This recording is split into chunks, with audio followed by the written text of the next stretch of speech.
Bonjour et bienvenue chez Popote Potager. On va faire un petit tour du potager en ce moment. Pourquoi? Parce que c'est la période des récoltes. Alors, je vous invite à rentrer dans notre potager. C'est parti. On va voir nos courgettes et nos courges. C'est une année très particulière, l'année 2025. C'est une année où les fruits sont en abondance et par contre on a un mois d'avance sur presque toutes les récoltes. N'est-ce pas? Regardez, ils sont tout le temps avec nous. Ça y est, ils ont pris l'habitude, elle est petite. Allez, on va voir nos courges. Pour savoir quand on doit ramasser une courge, eh ben, normalement on se fie à la queue qui doit être sèche. Alors ce coup-ci elle est sèche, ça va bien, mais comme il y a pas mal d'humidité, ben, il est temps de les ramasser parce que sinon ça risque de pourrir et ça pourrait contaminer le potiron. Enfin là c'est un petit marron. Un petit conseil, j'y pense tout de suite, quand vous ramassez vos courges et que vous voulez les conserver, vous les nettoyez bien, vous les séchez bien et après vous les déposez dans un endroit au noir, à l'abri du soleil, et un endroit qui a une température médium, c'est-à-dire il ne faut pas qu'il fasse ni froid ni trop chaud, et ça peut se conserver d'une année sur l'autre, et puis vous aurez des courges tout l'hiver. Alors cette année on est gâté parce qu'on a pas mal de courges qui sont différentes. Ici vous avez la courge Giromont, surnommée le cul de singe, on se demande pourquoi. Ici, nous avons les courges galeuses. Alors effectivement, elles ne sont pas très appétissantes quand on les voit de l'extérieur.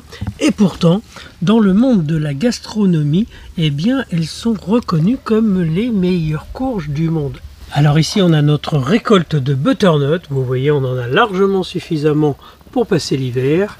Et puis, tout de suite derrière, on a un mélange entre les longues de Nice et la fameuse Longer von Napel qui est la concurrente de la courge longue de Nice qui est tout simplement la longue de Naples. Elle est beaucoup plus grosse, elle est beaucoup plus verte, elle est très différente mais elles ont à peu près le même goût et elles sont très très bonnes. Alors ici on a les potimarrons, les Ushikikuri qui ont une très très bonne réputation au niveau du goût.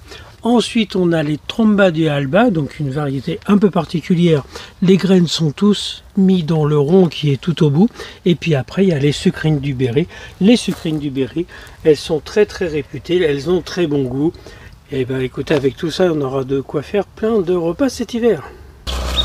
On continue de ramasser des courgettes. Vous savez la différence entre les courgettes et les courges. Les courgettes, ce sont des courges. La vraie différence, c'est qu'on ramasse les courgettes avant maturité. Parce que si vous les laissez pousser, elles vont devenir énormes. Et en fin de compte, il n'y aura plus que des graines. Par contre, si vous avez envie de garder des graines, vous pouvez laisser une très jolie courgette ou deux. Vous les laissez pousser jusqu'à leur maturité. Vous les coupez, vous les stockez. Et ça va devenir un porte-graines pour tout l'hiver. Là, on arrive à la fin de saison, les légumes commencent à pourrir parce que ils vont plus pousser. Donc à ce moment-là, c'est le moment idéal pour ramasser tous ces légumes. Ici, c'était toutes les aubergines. J'ai ramassé tous les plants. Je vous montre la jolie dernière récolte de l'année que j'ai fait. Une très très belle cagette. Il reste encore des tomates. Derrière, vous avez les piments. Alors les piments, on en a ramassé déjà énormément, mais il nous reste encore des piments de Cayenne. Il nous reste les poivrons qui n'ont pas fini de pousser. Eux, ils continuent. Et ici, les courges Lufac, alors là, elles commencent à changer de couleur. Vous allez les voir au fur et à mesure. Elles vont devenir marron, elles vont sécher. Et puis alors, Sandrine vous montrera la récolte, comment on fait. Et on récupérera énormément de graines. Ça va être une jolie chose.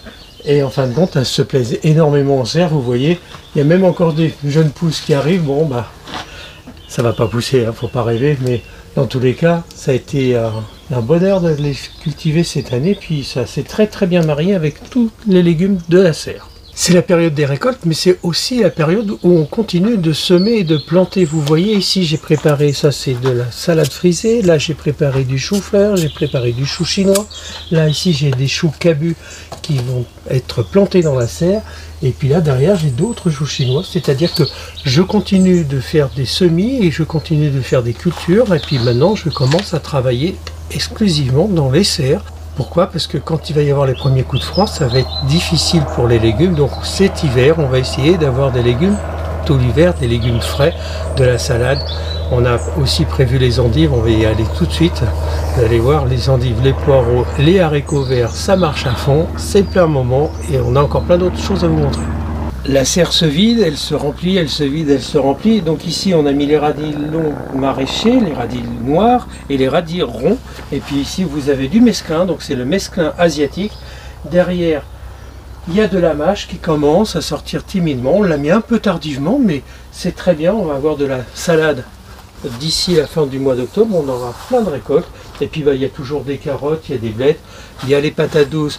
Les patates douces, ça y est, on arrive bientôt à la période pour les ramasser. On a levé un pied pour voir comment c'était. C'est encore besoin d'une bonne quinzaine de jours. Les haricots verts, on les a plantés exprès dans le mois de juillet, plutôt vers la fin du mois de juillet. Vous voyez, on en ramasse tous les jours. On a fait 3 rangs, donc le premier rang a été arraché puisqu'il ne donnait plus. Et là, Sandrine ramasse quasiment tous les jours pour qu'on puisse manger des haricots verts frais. C'est quand même un sacré régal.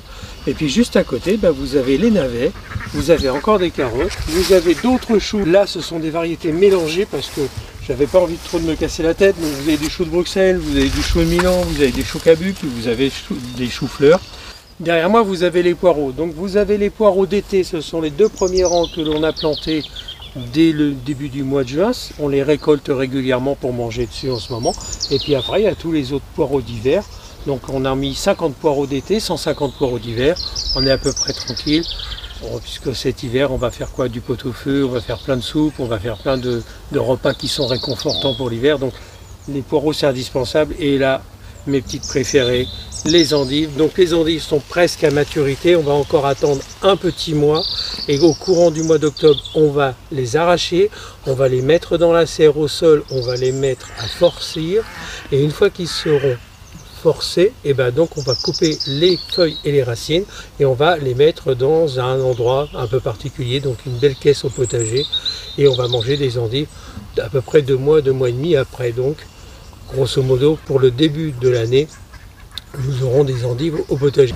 Et les amis, c'est pas terminé, il nous reste encore des choses à faire. Donc on va semer, des navets. Donc je vous invite à prendre des navets rouges plats hâtifs. C'est ceux qu'on plante en septembre et qu'on va récupérer jusqu'au mois de mars, en début d'année. Ça fera aussi des bons navets pour la soupe et puis pour le pot-au-feu, pour le couscous, enfin pour plein d'autres repas. Et les carottes. Alors là j'ai mes 2 petites chéries. Donc la Rothilde, c'est une carotte que l'on sème maintenant. Ça va pousser doucement. Et puis aussi la carotte 40 ans, vous savez, c'est cette grosse carotte que l'on trouve dans les magasins. On trouve des énormes carottes pendant l'hiver, et c'est la 40 ans. Et la 40 ans, c'est aussi le moment de la semer. Donc en les semant maintenant, on va avoir des très très jolies carottes. À partir du mois fin janvier, début février, on va pouvoir commencer à ramasser les plus petites, mais ça va s'étaler pour tout l'hiver. Les amis, merci de nous avoir suivis toute cette saison au potager. Vous voyez, on est sur la fin de notre saison. Je vous embrasse très fort. Vous allez retrouver beaucoup plus Sandrine en cuisine à partir de maintenant. Vous allez surtout découvrir qu'on a beaucoup travaillé ces dernières semaines pour un certain résultat, mais je laisse à Sandrine le plaisir de vous faire découvrir tout ça. Je vous embrasse très fort. À très vite au potager ou en cuisine. À bientôt.